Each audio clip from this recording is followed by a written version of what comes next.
It's so painful what we see in Gaza. It hurts me all my body.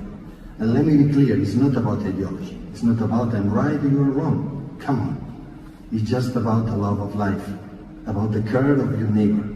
Maybe we think that we see the boys and girls of 4 years old being killed for a bomb or being killed at the hospital because it's not hospital anymore.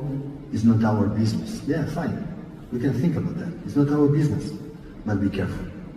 The next one will be ours. The next 4, 5 years old kids will be ours. Sorry, but I see my kids, Maria, Marius and Valentina, when I see every morning since the nightmare started, the infants in Gaza, and I'm so scared.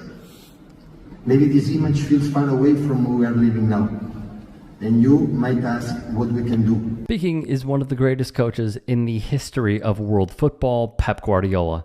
There is a story I'm reminded of. A forest is on fire. All the animals live terrified, helpless. But the small bird flies back and forth to the sea, back and forth, carrying drops of water in the steel beak. The snake laughs and asks, "Why, bro? You will never put the fire out." The bird replies, "Yes, I know it." "Then why you do it and again?" The snake asks once again. "I'm just doing my part." The bird replied for the last time. That is, the bird note doesn't stop the fire, but it refuses to do nothing.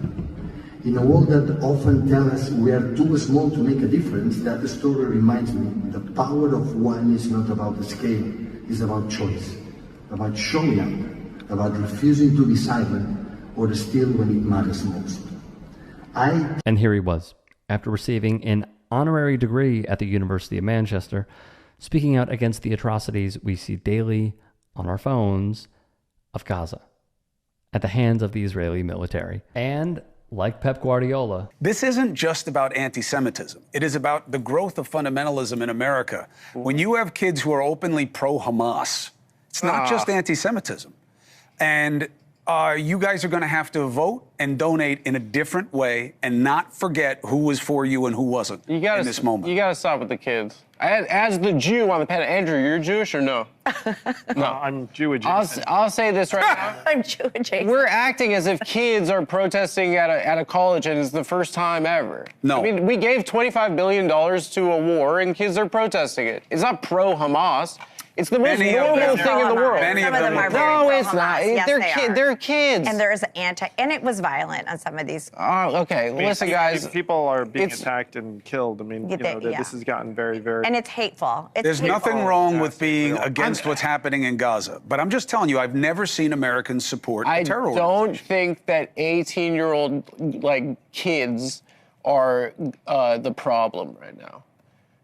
I don't think that's true. Some of it's the universities who refuse to call it hate speech. I think it's social media, and I think it's fundamentalist radicalization that's going on. I think 18's an adult, man. I mean, what do I have to do? No, it's not. What's Dusty say? It's an adult.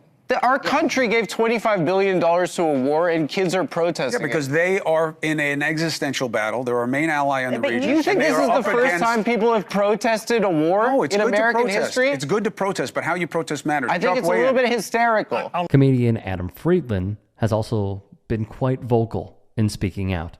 So this was 18 years ago. This was before the election of Hamas. They pulled out, and then they took us to the West Bank. Like the last month I was there. And I realized that I was like, oh, this is the wrong side of history. And I saw, you look down at the Arab village that was underneath where the settlement was, and you see how these people are living under constant surveillance, and they're being demeaned and dehumanized.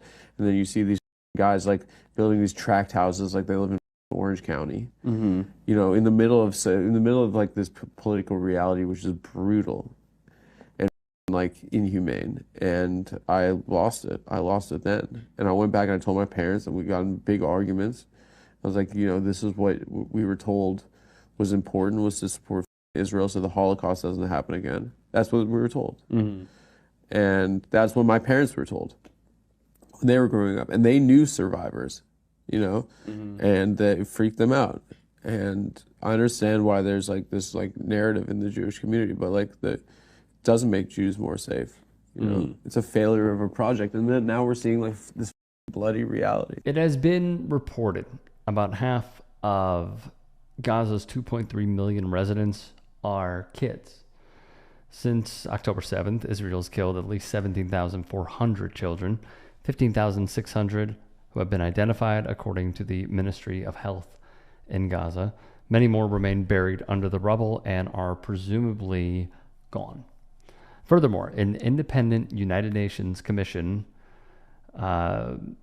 released on Tuesday accused Israel of committing the crime against humanity of what they call extermination by attacking Palestinian civilians, sheltering in schools and religious sites in the town. And lastly, while the report focused on the impact on Gaza, the commission also reported significant consequences for the Palestinian education system in the occupied West Bank and East Jerusalem as a result of ramped up Israeli military activity, harassment of students, and settler attacks. I think it's important, as Guardiola said, for many others in world football to use their platform, use their voice to make it known how they feel about this.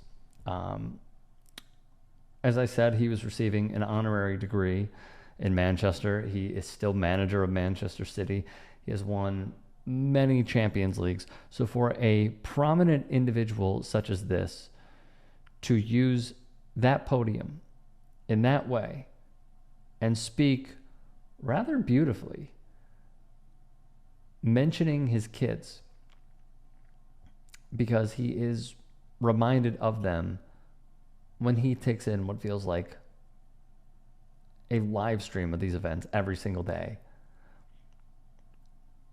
is important and also heartbreaking because many feel the same way. Adam Friedland, meanwhile, using his platform in a similar but albeit different way, is also very important because he knows this stuff quite well, as do many in our community. I think what's rather frustrating is seeing how many Ethan Kleins there are out there who won't go the full way of acknowledging what's happening. And again, as I said on a previous video, I don't know if that's because of his family, his significant other. I'm not totally sure. But at this point, I mean, what do you say? And how, at this point, do you continue to say, nah, not my thing? It's atrocious. And yet, knowing the powers that be, unsurprising. If you can and are willing, please become a paid member here at TYT Sports. And or go to tyt.com/join. In addition, you can follow me on Twitter, Instagram, and TikTok. Appreciate it. Have a great day.